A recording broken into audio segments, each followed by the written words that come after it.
He had just wrapped up his final college exam. No fanfare, just a few handshakes, some quiet laughter, and the sense that summer had finally begun.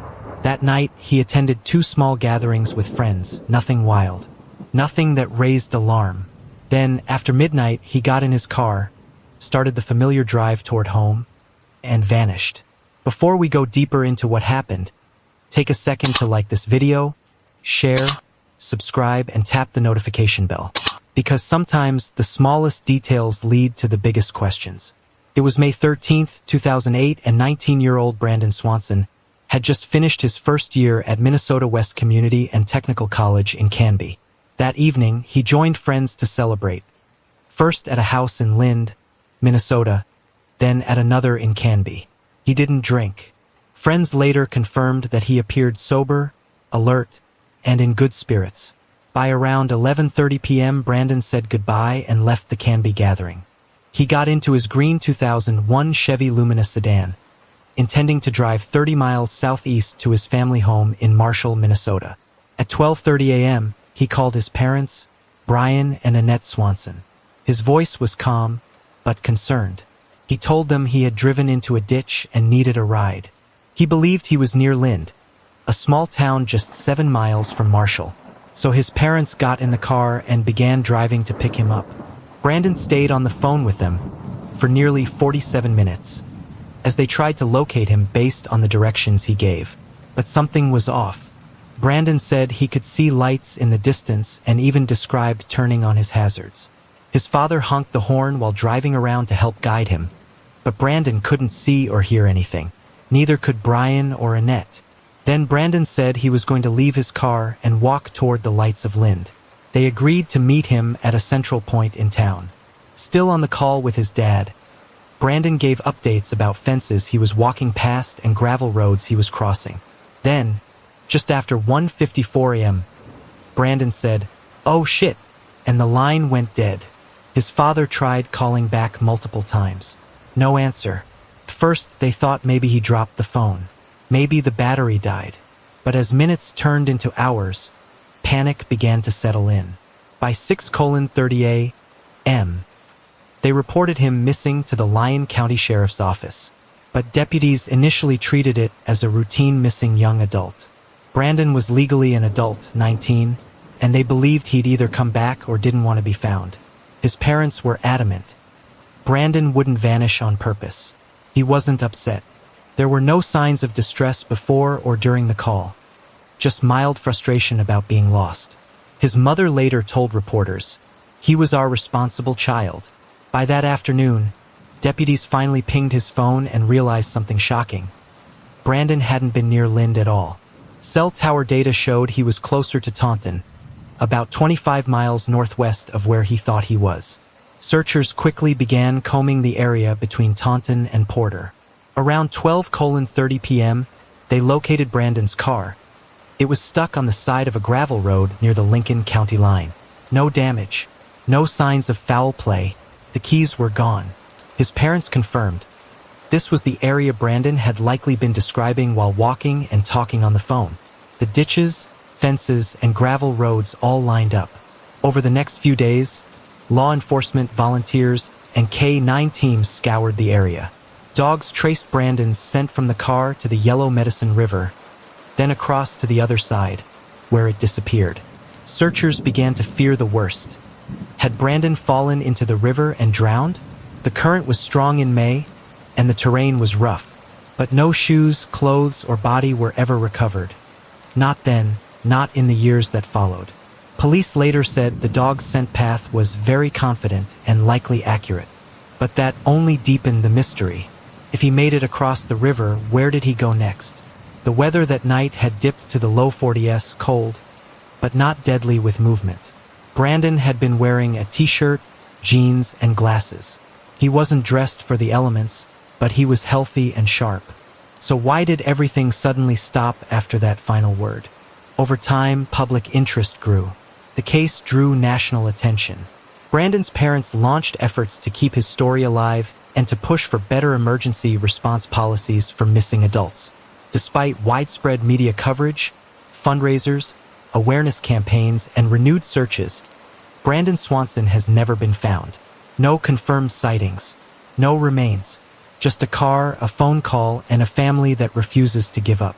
What do you think happened after Brandon said, "Oh, shit, accident, foul play," or something no one expected? Like this video. Share Brandon's story. Subscribe for more true crime cases that still demand answers. Hit the notification bell because somewhere out there, the truth about that night is waiting to be found. It was shortly before 2 a.m. when the phone rang inside the Swanson home in Marshall, Minnesota. Brian and Annette Swanson had been asleep, but they knew the number instantly. It was their son, Brandon.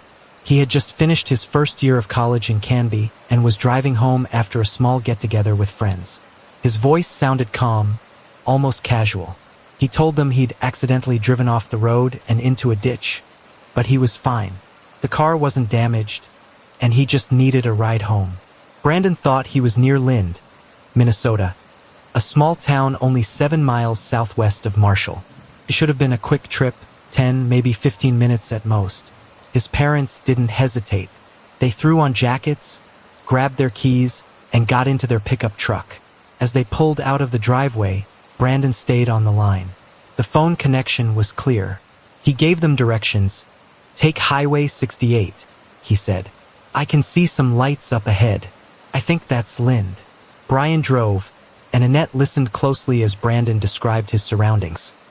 Gravel roads, open fields, fences, the faint glow of distant lights.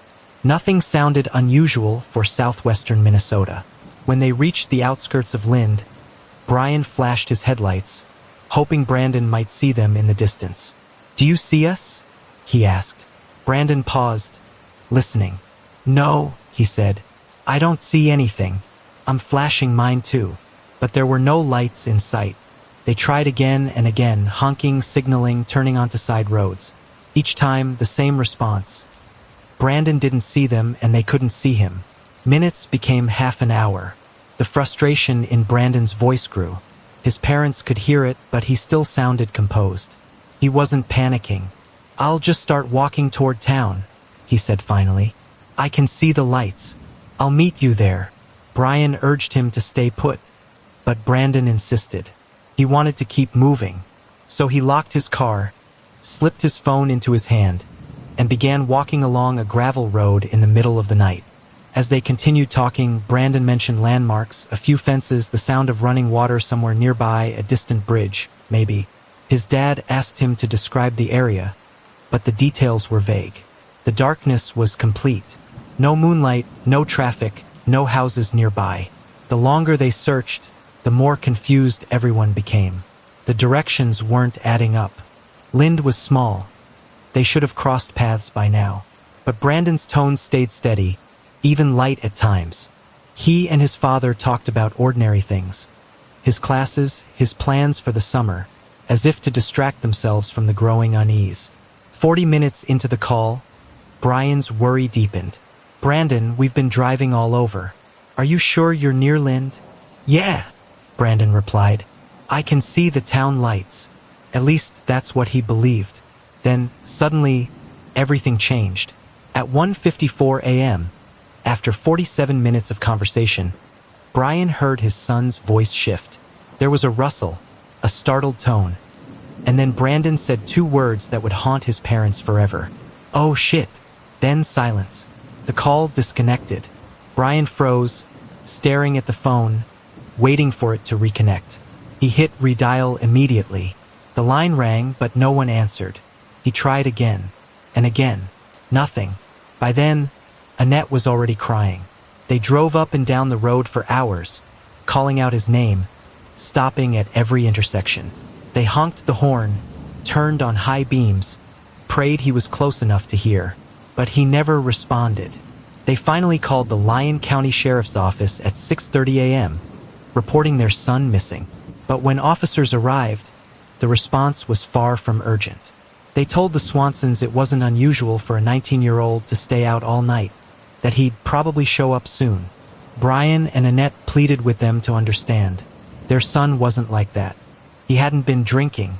He wasn't upset or impulsive. He was responsible. Something was wrong. But the hours kept passing. When deputies finally began tracing Brandon's phone signal, the results left everyone stunned. He hadn't been anywhere near Lind at all. His calls had pinged off a cell tower near Porter, Minnesota, nearly 25 miles northwest of where he believed he was.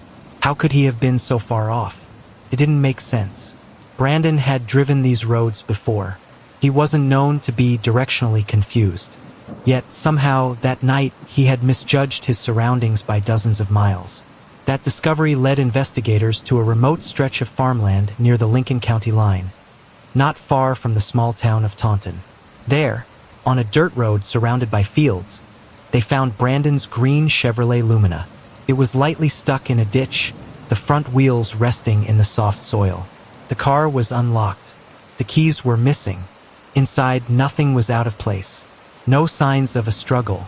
No footprints leading away that could be tracked with certainty. It looked as though Brandon had simply parked the car, stepped out, and vanished into the dark. Later, search dogs would pick up his scent from the car and follow it for nearly 3 miles, across gravel roads, through fields, and toward the Yellow Medicine River. The trail ended near the water's edge, where the scent faded completely. Investigators would later theorize that Brandon might have slipped and fallen into the river, though no evidence ever confirmed it. Divers combed the river for days.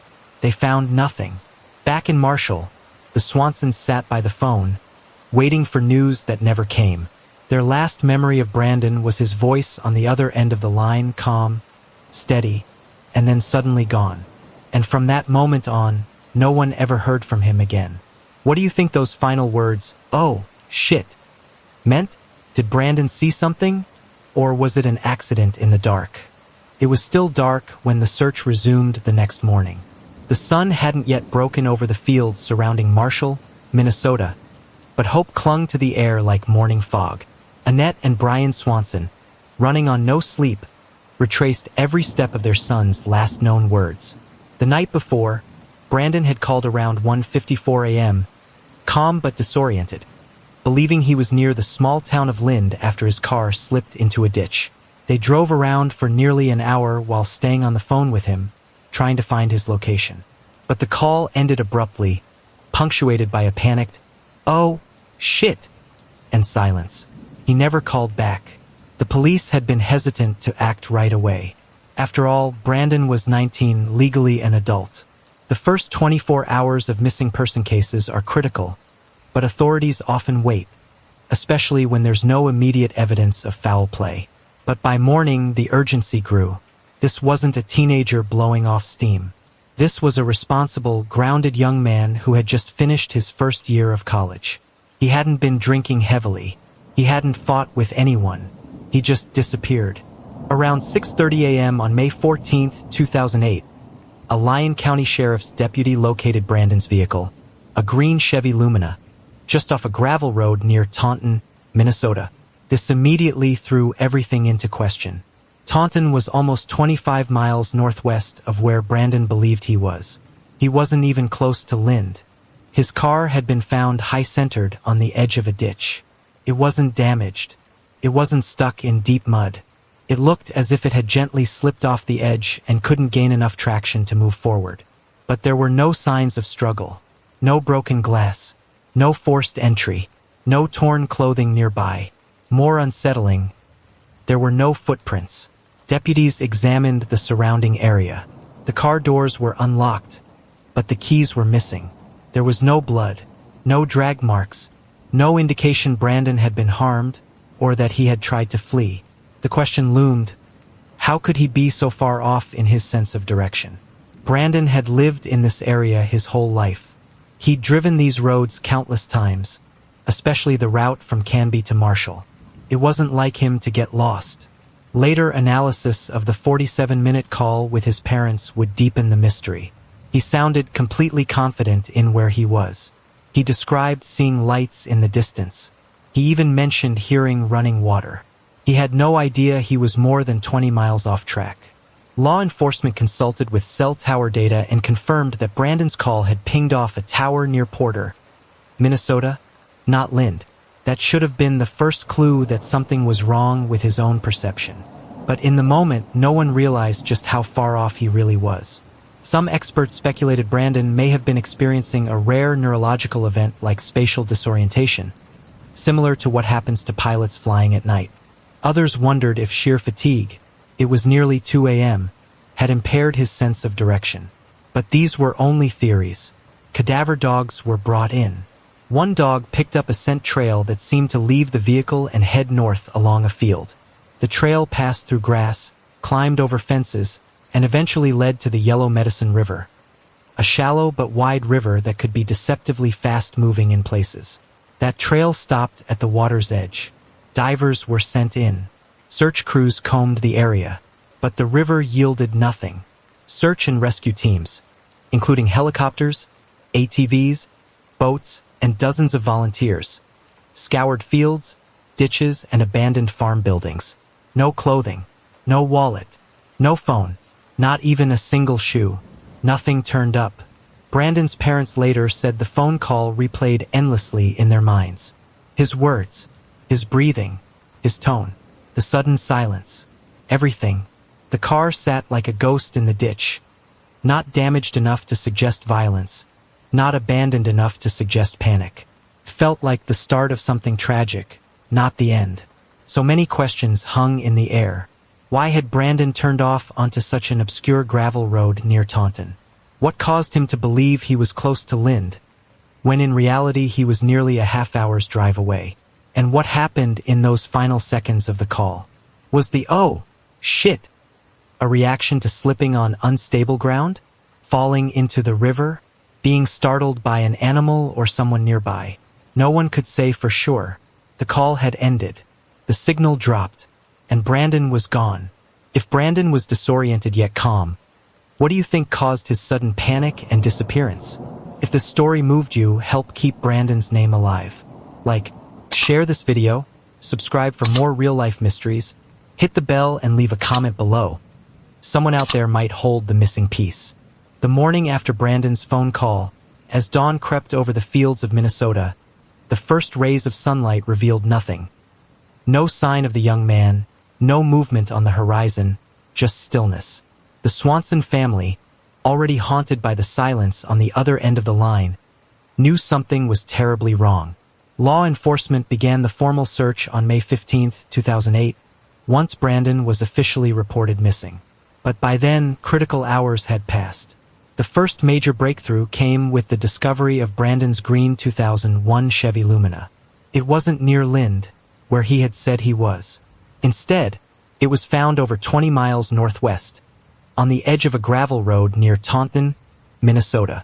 The car wasn't stuck in the ditch, just lightly off the road, with no visible damage. No broken glass, no blood. The keys were missing. That one detail, his mistaken belief that he was near Lind, continued to baffle everyone. How could he have been so wrong about his location? Local police, Lyon County deputies, and later, Lincoln County authorities launched a coordinated search of the surrounding farmland. Helicopters circled overhead, scanning the endless rows of crops and brush for movement, clothing, or a body. Volunteers from nearby towns showed up in droves. Farmers, retirees, students, all walking shoulder to shoulder through fields, drainage ditches, and along fence lines. It was the kind of turnout that only happens in small towns where a missing child feels like a loss to everyone. Then came a critical tool: scent tracking dogs. Handlers brought in bloodhounds trained to follow human scent. When given an article of Brandon's clothing, the dogs picked up his trail, leading investigators on a path that matched the one Brandon described during his phone call. He had mentioned seeing lights in the distance, possibly a town or a farm, and told his father he was walking toward them. According to search teams, the dogs followed his scent west from the car, then south along gravel roads and across open fields. The most chilling part of the trail ended near the Yellow Medicine River. The dogs indicated that Brandon had walked up to the edge of the river, or possibly even entered it. But there was no proof he had drowned. Searchers combed the riverbanks. Dive teams were brought in to scan the muddy water, battling limited visibility and strong current. Sonar equipment was used to map the riverbed. Boats skimmed the surface. They found nothing. Cadaver dogs, specially trained to detect human remains, were later deployed in the area. In the months and years that followed, those dogs gave what handlers described as multiple credible indications near the river and in specific locations along the bank. But even with those leads, no body, clothing, or personal items were ever recovered. The surrounding area was deceptively dangerous. Tall grass and hidden holes made it easy to trip. Old wells dotted the land, some unmarked, posing silent threats. Wildlife roamed freely, coyotes, snakes, and deer. If Brandon had suffered a fall or injury, he might have been incapacitated before reaching help. And then there was the weather. The night Brandon disappeared, temperatures dropped to the low 40s Fahrenheit, around 5 degrees Celsius. Not freezing, but cold enough to become deadly if someone was injured, wet, and alone. Hypothermia was a real threat, especially if he had fallen near or into the river. Over time, the focus of the search expanded. Crews looked far beyond the immediate area. Aerial surveillance covered a radius of several miles. Drones were used in later years.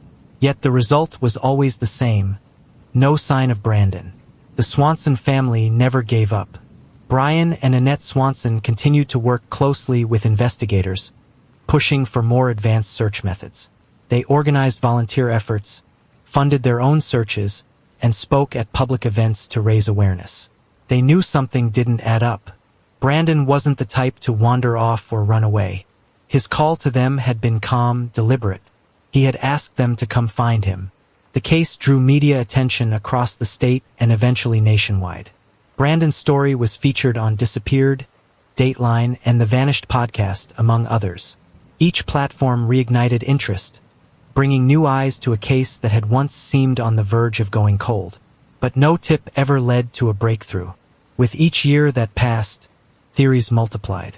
Some believed Brandon had simply misjudged the terrain and tragically slipped into the river. Others suspected foul play, though no evidence ever pointed toward an attacker. A few suggested he may have fallen into an abandoned well or hole, hidden by brush. Others questioned whether he had become disoriented due to exhaustion or medical distress. Still, one fact remained undisputed. He vanished on foot, within a few miles of his car, and he left behind no trace. In 2009, Brandon's parents turned their grief into purpose. They lobbied the Minnesota legislature for a change in how missing adults are treated. At the time, officers were not always required to launch a search for missing adults, especially if no signs of foul play were evident. The result was Brandon's Law. Passed in May 2009 and signed by Governor Tim Pawlenty, the law requires law enforcement agencies in Minnesota to take prompt action when an adult is reported missing under dangerous or suspicious circumstances, regardless of age. It also mandates coordination between agencies and timely information sharing. Thanks to Brandon's case, countless future missing person reports would no longer be dismissed or delayed. Today, the gravel road near Taunton still looks the same: quiet, isolated. You could drive past Brandon's last known location without realizing the significance. But for those who continue to search, that stretch of land holds heavy meaning. The question remains: what happened to a teenager walking toward the lights? Do you think Brandon fell into the river? Or is there another explanation the searchers missed? He stayed on the phone, 47 full minutes. From nearly the moment he called his parents at 1:54 a.m., Brandon was talking calmly, clearly, while they drove around trying to find him. Investigators later confirmed the data. The call never dropped. He spoke the entire time, describing what he was seeing, hearing, and feeling. That detail alone makes his disappearance all the more baffling. Brandon told his parents about walking across dark fields, navigating gravel roads, passing fence lines, and seeing lights in the distance he believed were Lind, the town he thought he was near. He said he heard the hum of passing cars, the crunch of his footsteps in gravel, perhaps the sound of running water somewhere nearby. All of this suggests a young man trying to orient himself, attempting to make sense of his surroundings under cover of night. Throughout the call, his tone remained measured. He sounded tired at times, maybe frustrated, but not panicked. He asked questions, adjusted directions, and updated his parents as he moved. At one moment, he remarked that he could see what looked like a bridge or a crossing ahead. He told his father to flash his lights. He hoped they might intersect. He mentioned that the land was open, flat, sometimes broken by fence lines or low growth, occasionally marked by darkness so complete he couldn't see a path. Then, nearly 47 minutes into the call, everything changed. Suddenly, Brandon's tone shifted. The clarity wavered. His voice caught, and then he said it. "Oh shit." Just 2 words. Sharp, startled, urgent. No scream, no sound of a struggle, no crashing. Just an exclamation, like he'd slipped or seen something he didn't expect. And then silence. The line remained open for a moment longer, but no response came. His parents cried into their phones, begged for him to answer, but nothing. The call disconnected. The silence stretched. Investigators mapped that moment with care. They looked for evidence in the phone logs, in the background noise, in every fraction of a second. But there was nothing conclusive to go on. No audio that confirmed a fall. No ambient sound indicating a vehicle. No clue what Brandon saw or heard that made him utter those words. Some possibilities were considered. Perhaps he slipped on unstable ground, lost his footing, and tumbled toward a ditch or water. Maybe he caught sight of something. A wild animal, a fence post, a shadow in the dark that startled him. Investigators even considered whether he may have misstepped toward the edge of the river. The Yellow Medicine River was not far from where the dogs had tracked his scent. Another theory: he might have crossed into another danger zone. An unmarked well, a hidden ravine, or collapsed ground. But none of these theories matched the evidence as strongly as they might seem. There was no audio of a splash, no sound of struggle, and no follow-up communication. In every interview after, Brandon's parents replayed the call in their minds. What did he see at that moment? What made him react so quickly? Was it fear, pain, surprise, or something else entirely? The fact that he stayed on the line for 47 minutes suggests he never lost composure. He never paused. And until that last word, he was walking and talking, navigating, staying connected. Then, something unknown shifted everything. Because in that moment, not just his voice vanished. So did Brandon. What do you think Brandon saw or heard in those final seconds that made him say, "Oh, shit"? Was it a natural slip? Or something else entirely? If stories like this matter to you, if you believe no one should vanish without answers, then please like this video, share Brandon's story with others. Subscribe to the channel and hit the notification bell. The more people who know, the harder it is for the world to forget. They told his parents he had the right to go missing. That was the official response. Cold, clinical, and completely detached from the fear that had already gripped Brian and Annette Swanson's hearts. Brandon was 19, technically an adult, and by the book, not required to check in with anyone. But that night was different. Brandon had called them. He was lost. He was scared. He wanted help. He was trying to come home. Yet when they called the police, desperately asking for help locating their son, they were told that he probably just ran away, that he'd come back, that nothing could be done yet. But Brandon didn't run away. He didn't vanish by choice. And that delay, those crucial early hours, are what many believe cost his case a real chance at resolution. The Swansons didn't just sit with their grief. They turned it into something bigger, a push for reform. They weren't just fighting for Brandon anymore. They were fighting for every family who would one day hear those same awful words. He has the right to be missing. And in 2009, their effort became law. It's called Brandon's Law, a powerful shift in Minnesota state policy that ensures missing adults are taken seriously, that police respond immediately, not eventually. That age isn't used as an excuse to delay. Before Brandon's Law, police were not legally required to accept a missing person report for adults. They could, and often did, dismiss it as a voluntary disappearance. For minors, the rules were clearer. But once you turned 18, you were on your own in the eyes of the system. That all changed because of Brandon. Minnesota State Representative Marty Seifert, who knew the Swanson family personally, helped introduce the legislation in early 2009. The bill was clear. If a person, any person, regardless of age, goes missing under suspicious or dangerous circumstances, Police must begin an investigation immediately. No waiting period. No judgment call about whether someone really needs help.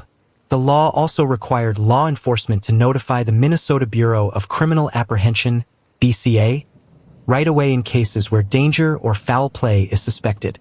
It set deadlines for data collection, including dental records, DNA, photos, and fingerprints, to be submitted if the person isn't found within 30 days. And it made the agency that took the report responsible for leading the investigation, avoiding jurisdictional finger-pointing that had plagued Brandon's case. The bill passed the Minnesota House with a unanimous vote, 134-0. The Senate followed suit, and on May 7, 2009, Governor Tim Pawlenty signed Brandon's law into law, with the Swanson family standing beside him. The law officially went into effect on July 1, 2009. But for Brandon's parents, the victory was bittersweet. The system changed. The law was rewritten, yet their son was still missing. Annette Swanson later said the most painful part wasn't just the disappearance. It was the disbelief from those meant to help. "We were told that he had the right to be missing," she recalled. "That haunts me, because he wanted to be found." The law is now embedded into the Minnesota statutes, specifically Chapter 299C.53. It forbids police from refusing to take a missing person report based on age. It mandates urgency, and it pushes for coordination across agencies, databases, and state lines. It's become a national example, a case study in how family advocacy can drive legal change. Other states have cited Brandon's law when drafting their own versions of adult missing person protocols. But even with this progress, enforcement still varies widely. Some departments still default to old habits, assuming adults left by choice. That's why stories like Brandon's still need to be told. Again and again. Brandon's case did more than spotlight a legal gap. It exposed a cultural one, how easily adults can slip through the cracks, how silence is sometimes treated as consent, and how missing doesn't always mean gone willingly. As of today, Brandon Swanson remains missing. His disappearance continues to baffle investigators, with no evidence of foul play and no confirmed sightings. Just a final phone call, a startled "oh shit," and silence. But his voice still echoes in the law that bears his name. A law that now protects countless others. People who might otherwise be dismissed, ignored, or forgotten. The irony is brutal, because even as the law ensures quicker action for others, Brandon himself was never found. His name changed the rules, but his story still has no ending. What do you think? Should every U.S. state pass a version of Brandon's law to protect missing adults? Why or why not? Share this story. Speak Brandon's name. Subscribe if you believe no family should ever hear. He has the right to be missing. Let's keep the pressure on until answers come. The last words Brandon Swanson ever said were followed by a sudden silence. A gasp. A startled, "oh shit," and then nothing. After that call dropped, there was no ping, no signal, no response. Just stillness. As search teams zeroed in on the area where Brandon was believed to be walking, near the Lyon and Lincoln County line in Minnesota, the focus quickly turned to a chilling possibility: the Yellow Medicine River. It cuts through western Minnesota like a deep, winding scar, not large in width, but unpredictable. It runs through fields and ravines, often shrouded by overgrowth and brush. In some places, the banks are steep and slick. In others, deceptively shallow-looking.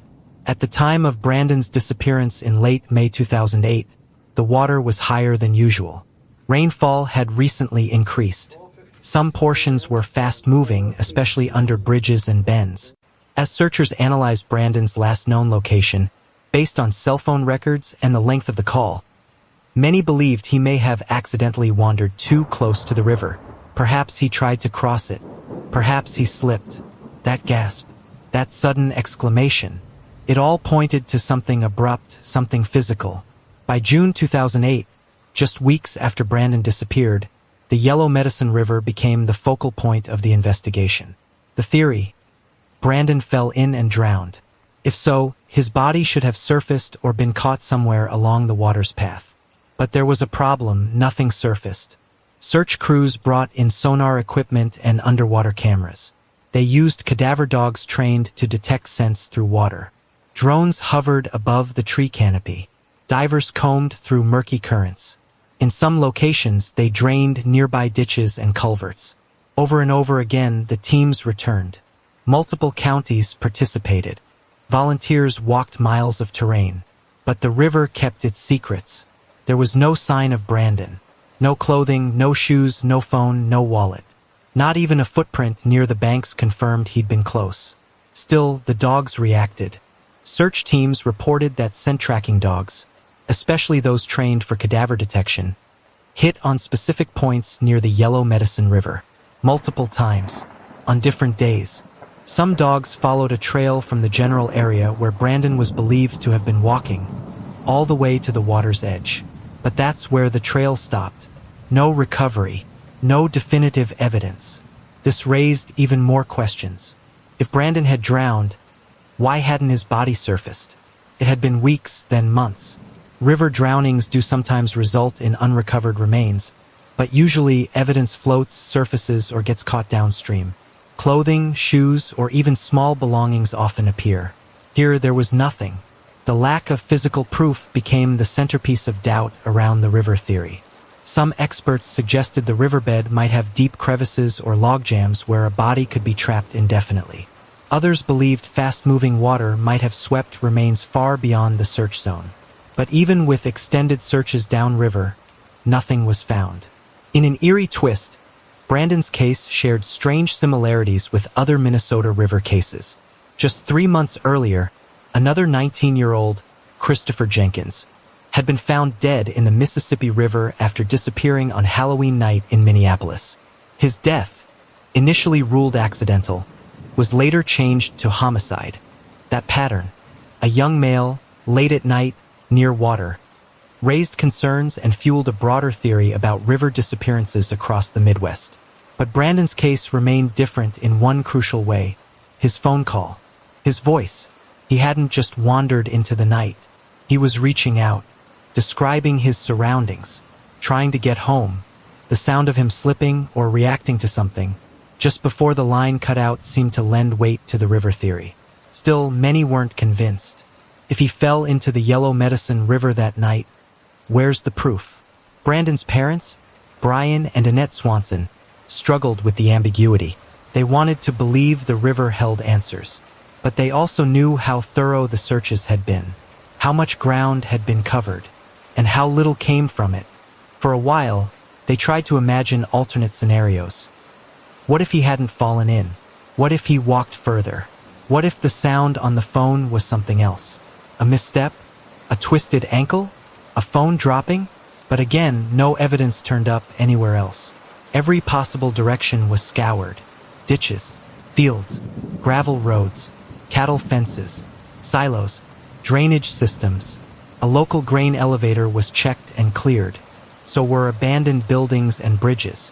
Residents opened barns, sheds, and basements for police. Still, no trace. The river theory remained plausible, but painfully unconfirmed. Years later, the Swansons would say the hardest part wasn't just that Brandon vanished. It was that nothing followed. No leads, no clues. Just that dark river, always just close enough to be considered, but never enough to bring answers. And as time passed, even that theory began to feel like a myth. Do you think the scent dog hits near the Yellow Medicine River mean Brandon drowned? Or is it possible something else happened that night? If you believe Brandon deserves more than just theories, help keep this case alive. Share his story, subscribe to the channel, and comment your thoughts below. Let's ask the questions others won't. When all the evidence points to nothing, the mind starts filling the gaps. What if he wasn't alone out there that night? From the earliest days of the investigation, detectives quietly considered a darker path. The idea that another person might have crossed Brandon Swanson's route along that desolate gravel road. Passerby, a stranger, someone whose intentions weren't kind. It was the possibility no parent wants to imagine. Yet, in a case this silent, every possibility demands attention. Brandon's car was discovered exactly where cell tower data had placed him, off a gravel stretch north of Taunton. The Chevy Lumina was found facing west, one tire off the road and slightly mired in the ditch. The engine was off, the doors unlocked, but the keys missing. The car showed no damage. No broken windows, no dents, no skid marks that would suggest panic or collision. Searchers looked around the soft soil and prairie grass for impressions. Footprints, tire tracks, drag marks. But there was nothing distinct enough to photograph or cast. If someone had been there, they were careful. We're lucky. Then there's the call. The one fact no theory can ignore. 47 minutes, start to finish. Brandon talked the whole time. His voice stayed steady as he described his surroundings. Fences, gravel, distant lights that he believed were from Lind. He mentioned hearing water, maybe the river, and cars somewhere far off. Nothing about that conversation suggested he was being followed or threatened. His parents later said he sounded tired, maybe frustrated, but never frightened. Until the last word, "Oh, shit!" That abrupt exclamation has become the case's hinge. No struggle is heard. No other voice. No sound of a car door, an engine, footsteps, or shouting. Just a startled reaction, then silence. Could someone have been nearby? Possibly. But phone audio analysis found no background noises, no second person breathing close to the microphone, no ambient vehicle sounds louder than the wind. If there was an assailant, they left no trace on the recording. Investigators reviewed the obvious next question. Were there any other phones active in that area at the same time? Cell tower records from the night of May 14th show only Brandon's device pinging the nearby tower during that window. No corroborating signals from another traveler on that road have ever been linked. Police canvassed homes and farms within a few-mile radius. No residents recalled hearing an argument, shouting, or seeing headlights stopped along the gravel. Rural Minnesota nights can be eerily still. Even from a distance, noise carries. Yet nobody reported anything unusual. That absence of sound, of evidence, is what makes the stranger theory both haunting and hard to sustain. For an abduction or assault to occur with such perfection, no footprints, no tire marks, no displaced brush, defies ordinary patterns of crime scene behavior. Even a short confrontation usually leaves some physical clue. Here, there was only emptiness. Still, investigators never ruled it out. Brandon's scent trail, followed by bloodhounds, led away from his car through fields and over fences before stopping near the Yellow Medicine River. It's conceivable, though unproven, that another person could have approached him somewhere along that route. That stretch of land is accessible by farm vehicles. A pickup or ATV could move quietly at night, but again, no supporting evidence. The Lincoln County Sheriff's Office stated publicly that there was no indication of foul play, while acknowledging that no theory could yet be excluded. Privately, some officers admitted that a random encounter on an empty road was statistically unlikely but not impossible. Stranger-on-stranger crimes in rural Minnesota are exceedingly rare, especially without motive or opportunity. Online, the theory took on a life of its own. True crime forums speculated about drifters, night hunters, even passing truckers. Some suggested that a driver might have stopped to help and things went wrong. Others hinted at a deliberate attack, an opportunistic crime quickly covered up. None of it is supported by the record. Every name proposed online was investigated or dismissed. The facts remain stubborn. No witnesses, no suspects, no forensic trace. Brandon's phone never reactivated. His bank accounts and social media were untouched. He simply vanished after that final word. For Annette and Brian Swanson, the thought that someone might have harmed their son is unbearable, but not unimaginable. Annette once said, "If someone did something to him, they've lived free all these years while we live with not knowing." It's a mother's truth that cuts deeper than any theory. If foul play did occur, it would have required precision. A moment so quick that a phone call couldn't capture it. A scene so undisturbed that even scent dogs couldn't distinguish it. It would mean the perpetrator knew those roads, knew where to drive without leaving marks, and knew how to disappear into the countryside before dawn. That level of control feels improbable. But then again, so does everything about this case. The stranger possibility sits at the edge of reason, unlikely, unsupported, yet impossible to fully dismiss. Because in a case defined by silence, Anything that explains the void keeps its grip on the imagination. And if someone did hurt Brandon, then one question refuses to die. How did they erase every trace? If you were investigating this case, would you rule out foul play or dig deeper into the stranger theory despite the lack of proof? Help keep Brandon's story alive. Like this video, share it with others, and subscribe and hit the bell so his name stays in the light. Sometimes justice begins with a question no one wants to ask. Time marches on. The seasons change. The fields swell and recede. But every spring, when the snow melts and the ground softens, a familiar ritual begins in Minnesota. The search for Brandon Swanson is reborn. It's been more than a decade since May 14, 2008, the night Brandon vanished. Yet each year, his family, volunteers, law enforcement officials, dog teams, and communities return to the land where his scent was last traced, retracing every path, every riverbank, every field, and every ditch. In the earliest years after he disappeared, search efforts were massive. Helicopters circled above fields, their spotlights cutting through fog and shadows. Ground teams fanned out across miles of farmland, scanning ditches, hedgerows, tree lines, gullies, culverts, and drainage swales. Volunteers from across Minnesota, Iowa, and even South Dakota joined the effort, walking side by side across fields, scanning for any glint of cloth, any disturbance in the soil, any hint of evidence. Cadaver dogs and scent tracking dogs played a central role. Handlers used articles of Brandon's clothing to attempt to pick up his trail. These dogs followed through thick brush, over fences, along fence lines, and across old farm roads. In many instances, scent dogs indicated potential leads in areas never before searched. But each time, those alerts ended at a dead zone, nothing beyond them. One area that drew repeated attention was Mud Creek, a smaller waterway northwest of Porter.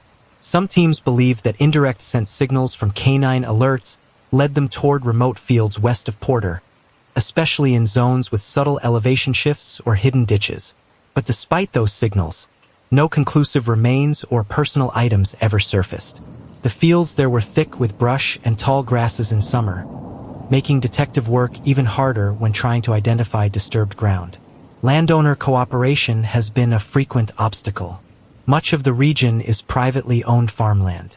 Some landowners granted access for search teams to cross their fields. Others declined. Timing matters. Searches often happen during planting or just before harvest, when farmers are protective of their fields. Narrow paths between crop rows may not allow for dragging ground-penetrating radar equipment or for heavy foot traffic without damaging crops. Negotiating access requires diplomacy, scheduling, and sometimes compensation. These limitations leave blind spots, places searchers believe may hide evidence but are off-limits. Over the years, organized efforts resurfaced, especially on anniversaries. In 2015, for example, volunteers and search teams organized a major weekend sweep. More than 30 dog handlers and dozens of ground teams from multiple states. They divided the land into grid sectors, marking GPS points, scanning each row, slope, and gully. They shifted from reactive searching to proactive, methodical patterns, checking past alerts and also ground that had never been turned over. Soil sifting, leaf litter removal, underbrush trimming, and probing of small culverts were part of that work. Still, nothing definitive came out. No bone fragments, no glasses, no wallet, no shoes. Search manager statements over the years have emphasized how challenging the terrain is. In some reports, coordinators described the area as among the largest in terms of mission hours and geographic scope. With shifting weather patterns, flood cycles, erosion, and vegetation growth, a clue visible one year sometimes disappears the next. Tracks fade, scent trails vanish, rain washes prints away. At times, early frost or ground heave can shift twig positions, making 18-month-old clues obsolete. In dense brush or marshy zones, small disturbances may be swallowed by nature's regrowth before anyone identifies them. Authorities also employed excavation tactics, trenches, root removal, soil screening, probes into old wells, inspection of brush piles, and searches along old fence lines. In areas flagged by human remains detecting, HRD, or cadaver dogs, searchers turned over soil, removed roots, tested root mounds, and carefully scoured through fallen logs and decayed wood. In each such location, they looked for disturbed earth, small bone fragments, clothing fibers, or personal effects. But even with the concentrated effort, none of these digs produced conclusive human remains. The Minnesota Bureau of Criminal Apprehension, BCA, has remained involved, reviewing tips, analyzing forensic data, requesting renewed searches when new leads emerge. Over time, the case has been cataloged in state databases and entered into national missing persons registries. Each tip that trickles in, sometimes years later, is evaluated, and some cause old search maps to be revisited with fresh eyes. Media attention has kept the case alive. Local news outlets in Marshall, Canby, and greater southwestern Minnesota regularly run anniversary segments, updates, or retrospective features. True crime podcasts and national shows have revisited the case, often prompting new viewers to send tips or crowdsourced ideas.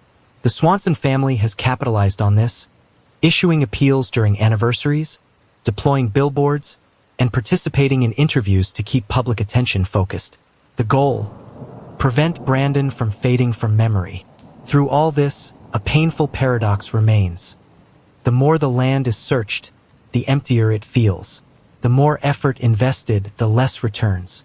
Many investigators have acknowledged that as time passes, chances of recovery dim. Even in cases where remains are under shallow cover, decomposition, soil movement, or scavenging can leave little detectable trace. And yet, every spring the search regenerates. Every year ground is walked again. Every field is checked again. Each promising dog alert is followed. New technology sometimes enters the mix: drones with thermal imaging, LiDAR mapping, satellite imagery, and ground-penetrating radar in select zones. In later years, volunteer UAV pilots have flown over the Taunton area to scan tree lines, gullies, and fence rows for anomalies.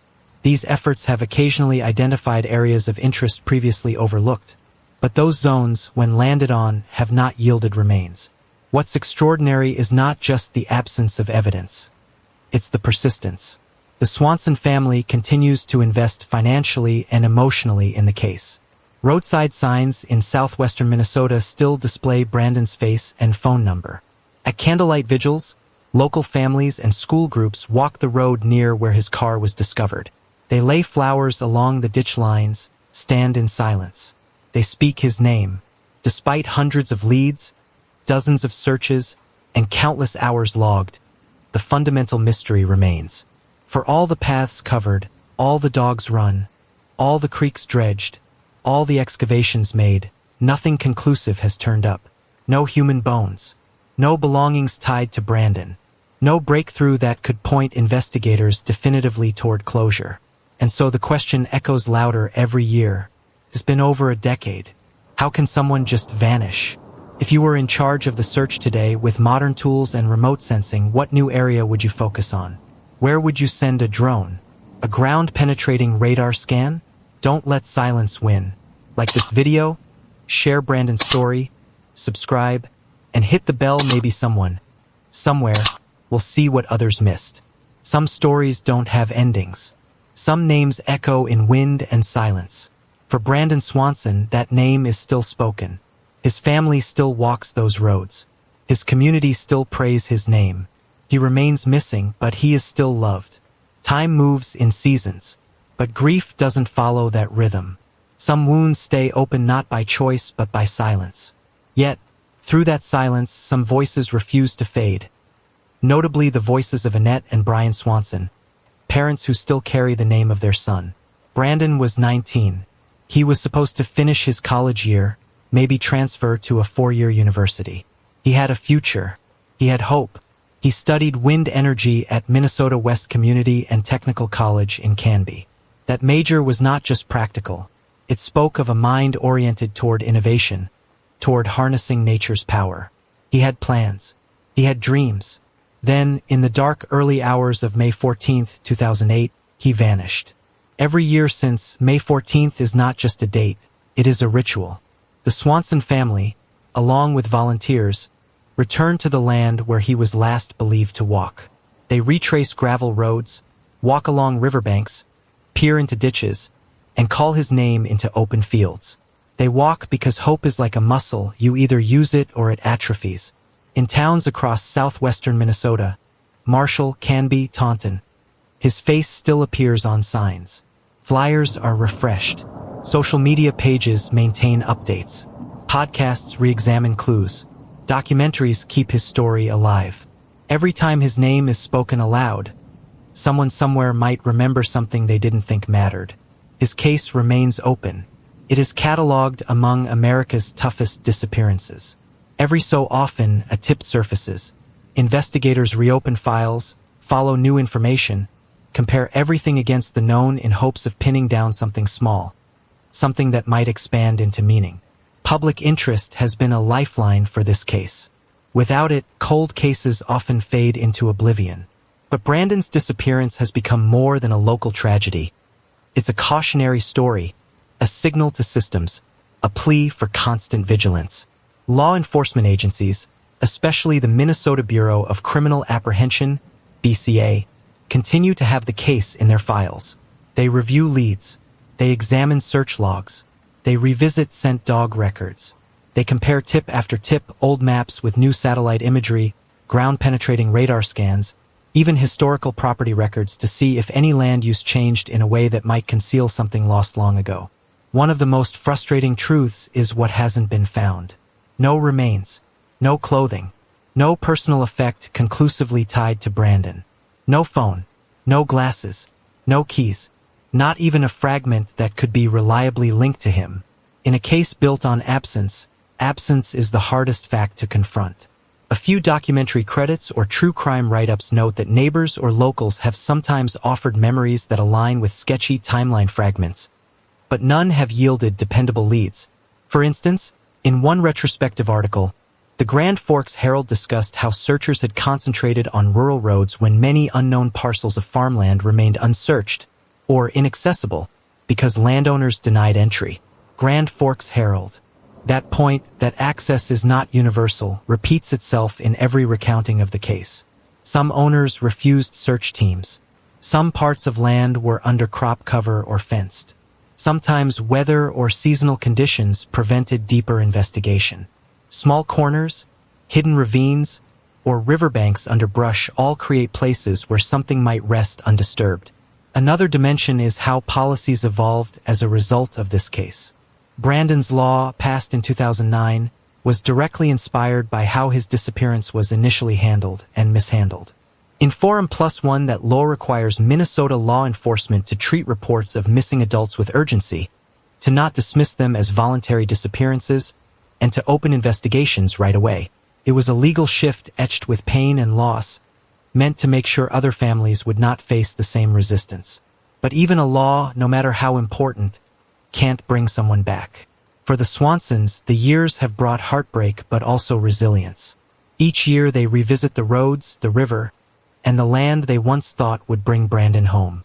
Each time the silence greets them, yet each time they rise again. They speak his name.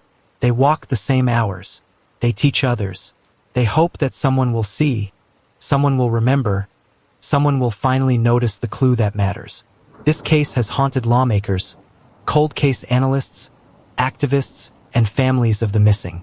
It has challenged assumptions about how missing adults are treated, how quickly search operations begin or languish, how land access and terrain complicate recovery, how scent dogs, excavation, and technology may yield clues or may run out of time.